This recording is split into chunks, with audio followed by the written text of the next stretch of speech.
सुप्रभात क्लास, कैसे हैं आप सब। मैं आपकी हिंदी की अध्यापिका मिसेस सोनू जैन, विद्या बाल भवन स्कूल से। बच्चों, आज का पाठ आरंभ करने से पहले मैं आपको एक विचार देना चाहती हूँ। देखिए, मैंने आज क्या लिखा है। आज का विचार क्या है? बीता समय कभी वापस नहीं आता है। इसका क्या अर्थ हुआ क्लास? कि जो समय बीत चुका है, जो जा चुका है समय, वो कभी भी वापस नहीं आता है। इसलिए हमें हमेशा समय का उचित प्रयोग करना चाहिए। कभी भी समय को बच्चों आपको व्यर्थ नहीं गंवाना है। ध्यान दीजिए इस बात पे कि जो समय, जो टाइम निकल गया वो कभी वापस नहीं आएगा। आपको जो ये टाइम मिला हुआ है, ये पढ़ने के लिए मिला है टाइम, तो आपको इसमें अपने आप को पढ़ाना भी है, अपने अंदर की कमियों को भी दूर करना है, ताकि जब आपकी स्कूल खुले तब आप एकदम परफेक्ट स्टूडेंट की तरह स्कूल में आए। ठीक है क्लास, चलिए आप देखते हैं आज हमें क्या पढ़ना है। बच्चों, आज हमें पढ़ना है पाठ 2। आज पढ़ना है एमसीबी। आपकी एमसीबी बुक स्टार्ट कर दी है बच्चों मैंने। क्या बुक का नाम है आपकी? प्रांजल। प्रांजल बुक से पाठ 2, पुरुषार्थ और संलग्नता। ठीक है, पुरुषार्थ और संलग्नता पाठ 2 आपकी प्रांजल बुक से मैंने स्टार्ट करा है आज ही। आज डेट क्या है? डेट नोट कीजिए, 16 जुलाई 2020, दिन है वीरवार। कक्षा कार्य आप डालेंगे, कहाँ पर डालेंगे? पेज नंबर 12 पे। पेज नंबर 12, इस पर आप आज की डेट नोट करेंगे क्लास। पाठ का नाम है पुरुषार्थ और संलग्नता। बच्चों, पुरुषार्थ क्या होता है? कभी सोचा है आपने पुरुषार्थ क्या होता है? पुरुषार्थ होता है अब ऐसा कार्य कि हम अपने किसी भी संकल्प को दृढ़ बनाकर पूरा करें। समझ में नहीं आता? पुरुषार्थ का अर्थ है कि यदि किसी कार्य को करने का आपने निश्चय किया है तो आप उसे हर परिस्थिति में, हर संभव तरीके से उसे पूरा करेंगे। किसी भी कार्य को बीच में छोड़कर नहीं भागेंगे। यदि आप सोचते हैं कि मैं कोई कार्य करना चाहता हूँ, लेकिन उसे करते समय बहुत सारी अगर परेशानियां आ जाती हैं, तो कई बार क्या होता है, कुछ लोग उन परेशानियों को देखकर घबरा जाते हैं और भाग जाते हैं, छोड़ देते हैं उस कार्य को। लेकिन असली पुरुषार्थ क्या होता है कि जिस चीज का निश्चय किया है उसको पूरा करना। जितने समय में पूरा करने का निश्चय किया है उतने ही समय में पूरा करना। तो आपको समझ में आ गया क्लास कि पुरुषार्थ क्या होता है। संलग्नता अर्थात लगन के साथ मेहनत तो करनी ही है, साथ में उसे लगन, इंटरेस्ट भी दिखाना है। सिर्फ यही नहीं कि पूरा कर दिया, नहीं, उसको इंटरेस्ट के साथ बेटर से भी बेटर बनाना, यह संलग्नता कहलाती है। ठीक है, आपके पाठ में पुरुषार्थ और संलग्नता लेसन ये दिया गया है। पाठ परिचय में बताती हूँ आपको पढ़ के। प्रस्तुत पाठ में लेखक ने पुरुषार्थ अर्थात अपने संकल्प को मजबूत बनाकर निरंतर कार्य करने में संलग्न रहने की महिमा का वर्णन किया है। समझ में आ गया? पुरुषार्थी मनुष्य धैर्यशील और साहसी होता है। किसी भी काम को करने के लिए जल्दीबाजी नहीं दिखाता कि मैडम ने बोला है कि 2 दिन में करना है, लेकिन मैं तो इसे 2 घंटे में कर दूंगा। ऐसा करने के चक्कर में क्या होगा? आपका काम गलत होगा और जितना अच्छा आप उसे कर सकते हैं उतना अच्छा आप नहीं कर पाएंगे। वह सामने आने वाली कठिनाइयों, विपत्तियों और विफलताओं से विचलित नहीं होता। कोई भी परेशानी सामने आ जाए वो उनसे नहीं घबराता। वह आत्मविश्वास के साथ एकाग्र रूप से अपने कार्य में लगा रहता है। उसको अपने ऊपर भरोसा होता है, वो उस कार्य में लगा रहता है। संसार के विभिन्न आविष्कारक, ठीक है, और गांधी जी जैसे महापुरुष पुरुषार्थ और संलग्नता के बल पर ही अपने लक्ष्य को पा सके। महात्मा गांधी के अंदर पुरुषार्थ था, उनके अंदर विश्वास था कि मैं अपने देश को आज़ादी दिलवा सकता हूँ, तो उन्होंने हर संभव प्रयास किया जो वो कर सकते थे। ऐसे ही कई आविष्कारक, वैज्ञानिक, बहुत सारे ऐसे लोग हुए हैं जिनकी छोटी सी सोच को ही एक बहुत बड़ी उपलब्धि मिली। क्यों मिली? क्योंकि उन्होंने अपने ऊपर विश्वास करके, अपने काम पर विश्वास करके उसे पूरा किया। तो चलिए क्लास, अब हम बुक से पढ़ाई करते हैं। आप मैं रीड भी करूंगी और आपको साथ साथ पैसेज समझाती भी जाऊंगी, ठीक है। चलिए बुक में पेज नंबर 12 ओपन कीजिए। 12 मैंने रीड कर दिया है, अब हम 13 नंबर पेज से स्टार्ट करेंगे, ठीक है। चलिए स्टार्ट करते हैं।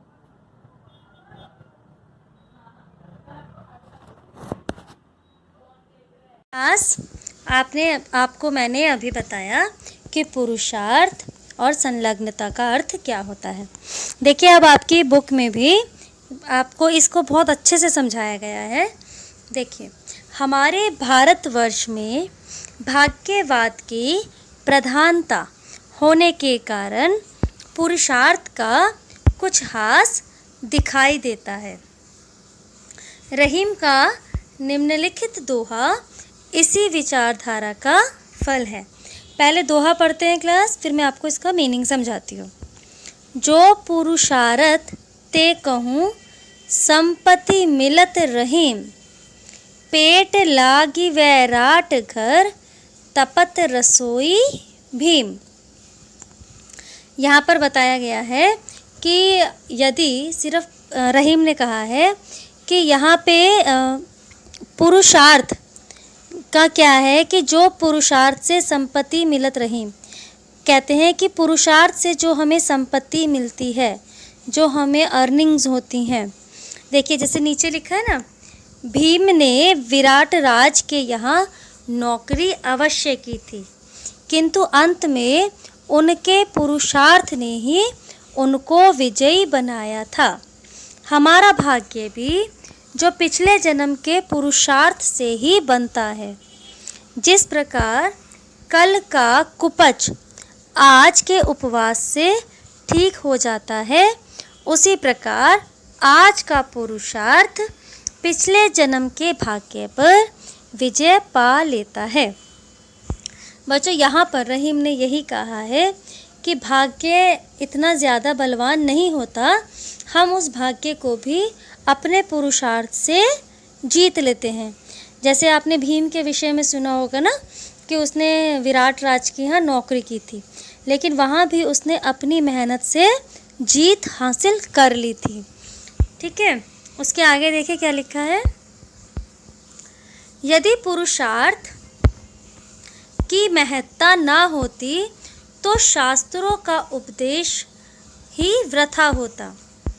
योग वशिष्ठ ने लिखा है कि जिस प्रकार एक बलवान कमज़ोर पर विजय पा लेता है, उसी प्रकार आज का प्रबल पुरुषार्थ कल के संस्कारों को दबाकर मनुष्य को विजयी बनाता है।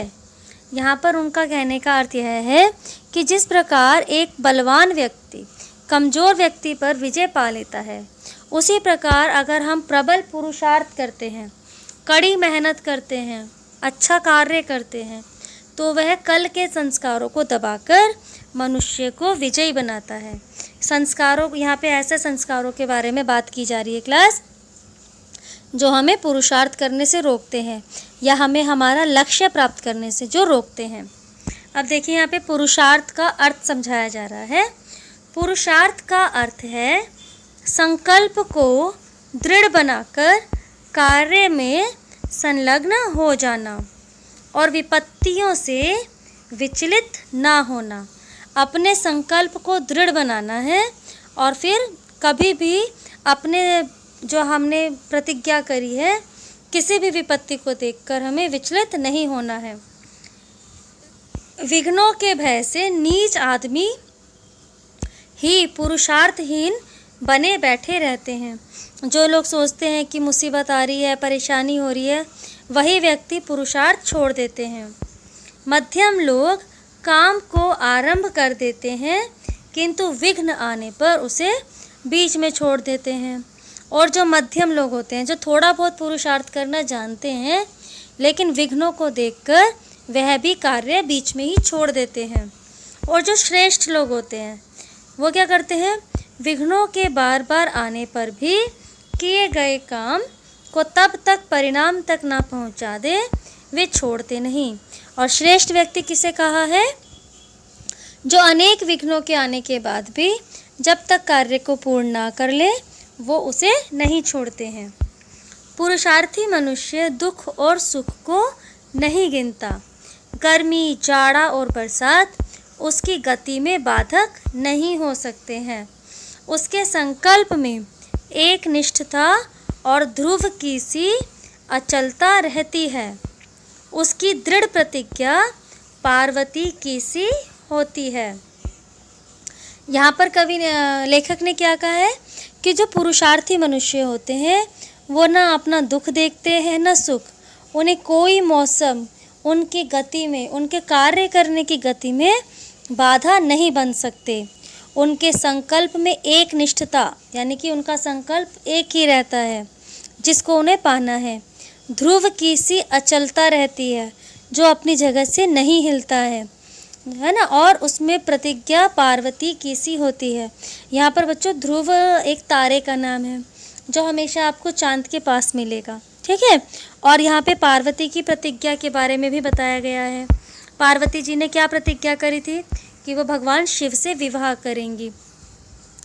देखिए, कोटि जन्म लगी रगरी हमारी, बरो शंभु नातू रहो कुंवारी, त्रिया तेल हमीर हठ चढ़े न दूजी बार। यहाँ पे क्या बोला गया है बच्चों? देखो कि कोटि जन्म लगी रगरी हमारी, बरो शंभु न तू रहो कुंवारी। यहाँ पर पार्वती की अटल प्रतिज्ञा के बारे में बताया गया है। उन्होंने मन में ठान लिया था कि उन्हें शिव से ही शादी करनी है। तो उन्होंने कहा कि चाहे मुझे करोड़ों जन्म लग जाएं, करोड़ों बार मुझे जन्म लेना पड़े, लेकिन मैं विवाह करूँगी तो सिर्फ शंभु यानी कि शिव से। अब देखिए यहाँ पे क्या लिखा है? पुरुषार्थी मनुष्य के लिए लक्ष्य की निश्चितता के साथ आत्मविश्वास और उत्साह चाहिए। जो पुरुषार्थी मनुष्य होते हैं, उनको अपना लक्ष्य भी पता होना चाहिए और उनके अंदर आत्मविश्वास भी भरपूर होना चाहिए। लक्ष्यहीन मनुष्य कभी सफल नहीं हो सकता है। उसकी शक्तियाँ केंद्रित नहीं रहती हैं। वह चाहे जितने हाथ पैर पीटे, किंतु उसे सफलता के दर्शन नहीं होते हैं। इसलिए मनुष्य को बहुधंधी होना ठीक नहीं। मनुष्य को उतना ही काम हाथ में लेना चाहिए जितना कि वह सफलतापूर्वक कर सके। यहाँ पर यह कहा गया है कि हमेशा अपना लक्ष्य तैयार करो, क्योंकि बिना लक्ष्य के कोई भी व्यक्ति काम को सही प्रकार से पूरा नहीं कर सकता है। और बहुधंधी होना यानी कि बहुत सारी चीज़ों में अपने आप को फंसा लेना, यह भी ठीक नहीं है। मनुष्य को कम से कम अपने आप को किसी चीज़ में व्यस्त करके रखना चाहिए, और जिस चीज़ में वो अपने आप को व्यस्त करते हैं उसे वो पूरा करना चाहिए। अब ध्यान दीजिए, देखिए, सच्चा पुरुषार्थी अर्जुन की भांति चिड़िया की आँख के अतिरिक्त कुछ और नहीं देखता। यानी कि सच्चा पुरुषार्थी वो है जो सिर्फ अपना लक्ष्य देखता है। एक बार गुरु द्रोणाचार्य से अन्य राजकुमारों ने शिकायत की कि वे अर्जुन के ऊपर अधिक कृपा करते हैं।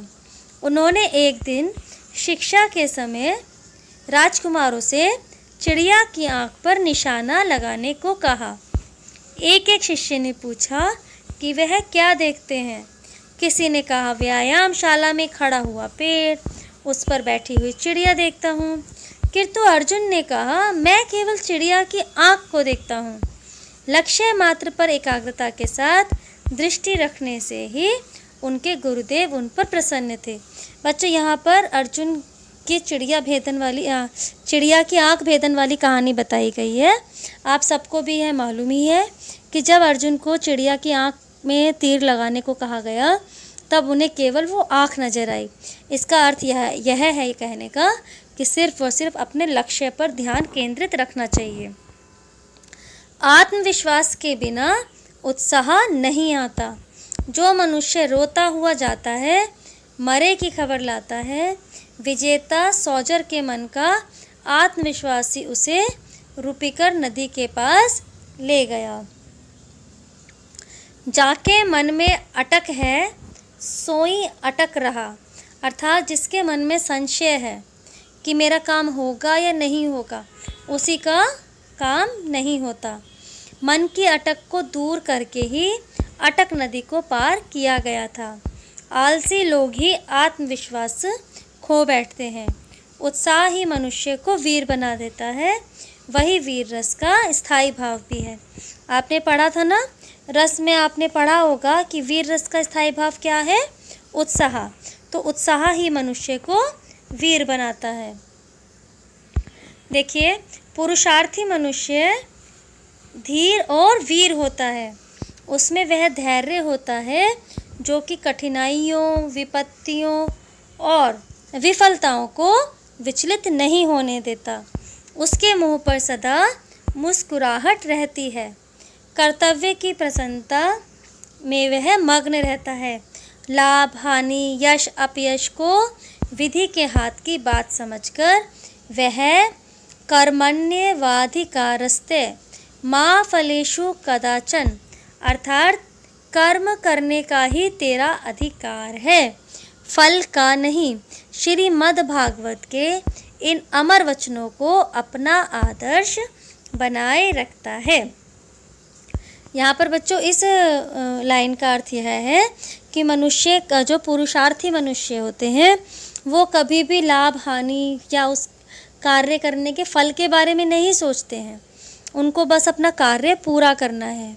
जिस प्रकार से भगवत गीता में कहा गया है कि तुम्हारा कर्म करने का ही केवल अधिकार है, तुम्हें फल की इच्छा नहीं करनी है। ठीक है, उसे ना किसी पर खींच होती है, ना किसी पे झुंझलाहट आती है। विफलता से वह हार नहीं मानता। प्रत्येक विफलता उसमें नया उत्साह और नई स्फूर्ति को उत्पन्न करती है। रॉबर्ट ब्रूस के लिए कहा गया है कि उसने देखा कि एक तार को इस पार से उस पार ले जाने की असफलताओं का सामना करते करते एक मकड़ी को 32वीं बार सफलता मिली। वह भी शायद उतनी ही बार हार गया था। फिर उसने युद्ध किया और उसे सफलता मिली। यहाँ पर बच्चों आपको रॉबर्ट ब्रूस की एक कहानी बताई गई है जो अपने किसी युद्ध में बार बार हार रहे थे। फिर एक दिन उन्होंने एक मकड़ी को देखा जो कि बार बार अब एक तार बुनती और गिर जाती, बुनती और गिर जाती। फिर उसको बोला कि ये 32वीं बार उसे सफलता मिली। जब मकड़ी को सफलता मिल सकती है तो मुझे क्यों नहीं। नुकसान से पुरुषार्थी मनुष्य विचलित होकर अपने मन की शांति को भंग नहीं कर देता। न्यूटन के लिए कहा गया है कि वह एक यंत्र द्वारा कुछ निरीक्षण किया करता था और उस यंत्र के पास एक बड़ा चार्ट रखा रहता था जिस पर दिन प्रतिदिन वह अपने निरीक्षणों का फल लिखता जाता था। उस कागज़ पर बरसों के परिश्रम पूर्ण निरीक्षण का फल अंकित था, किंतु वह कागज़ जीर्ण शीर्ण हो गया था और उस पर कहीं कहीं धब्बे पड़ गए थे। उसका एक नया नौकर आया, उसे वह वृत्तांत मालूम ना था। वह समझता था कि ऐसे जीर्ण शीर्ण कागज़ से कमरे की सफाई और शोभा में कमी आती है। उसने मालिक की अनुपस्थिति में कागज़ को फाड़कर रद्दी की टोकरी में डाल दिया और एक नया कागज़ यंत्र के पास लगा दिया।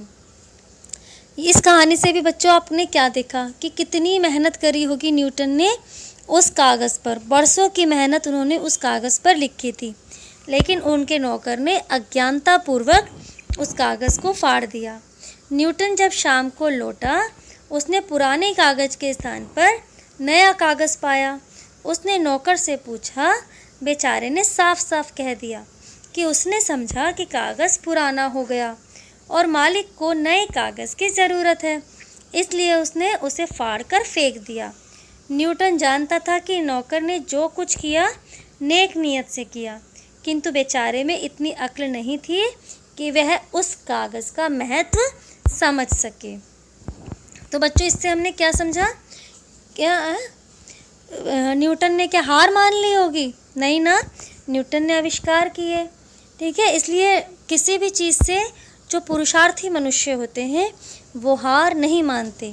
इतने सालों की मेहनत न्यूटन ने फिर दोबारा की होगी अपनी उन्हीं चीज़ों को लिखने के लिए, और फिर आज उनका नाम आप सबके सामने लिया जाता है ना। इसलिए ध्यान रखिए, कभी भी अपने लक्ष्य से हमें भटकना नहीं चाहिए, मेहनत करने से पीछे नहीं हटना चाहिए। याद रहेगा क्लास? चलिए आज इतना ही करेंगे, इसके आगे का मैं आपको अब अगली बार करवाऊंगी। ठीक है class, have a nice day.